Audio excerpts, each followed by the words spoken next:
ഇന്ന് പരിശുദ്ധമാക്കപ്പെട്ട നോമ്പ് 26 അഥവാ 27-ാം രാവ് ലൈലത്തുൽ ഖദറിനെ ഏറ്റവും അധികം നമ്മൾ പ്രതീക്ഷിക്കപ്പെടേണ്ട ദിവസം.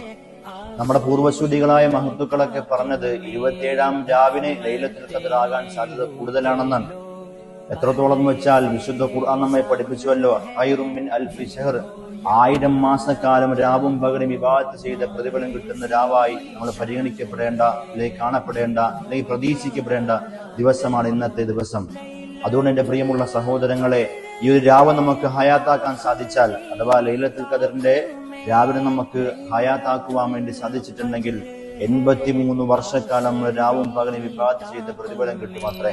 നബി സല്ലല്ലാഹു അലൈഹി വസല്ലമ തങ്ങൾ ലൈലത്തുൽ ഖദറിനെ കുറിച്ച് പറയുവാൻ വേണ്ടി സഹാബത്തിന്റെ ചാരത്തേക്ക് വരുമ്പോൾ രണ്ടുപേര് അങ്ങോട്ടും ഇങ്ങോട്ടും തർക്കിക്കുന്നതായി കണ്ടു. ആ സമയത്ത് അള്ളാഹുവിന്റെ പ്രവാചകൻ നിന്നുകൊണ്ട് ഈ ലൈലത്തുൽ ഖദറിന്റെ അറിവിനെ ഉയർത്തപ്പെട്ടു എന്നുള്ളതാണ് ചരിത്രം പറയുക. അതുകൊണ്ട് ലൈലത്തുൽ ഖദർ 27-ഉം 29-ഉം മാത്രമേ നമ്മൾ ഇനി ബാക്കിയുള്ളൂ. ഇൻഷാ അല്ലാഹ് ഇനിയുള്ള ഒറ്റ രാവെങ്കിലും ഇബാദത്തുകൾ കൊണ്ട് ധന്യമാക്കാൻ നമുക്ക് എല്ലാവർക്കും അള്ളാഹു തൗഫീഖ് നൽകി അനുഗ്രഹിക്കുമാറാവട്ടെ.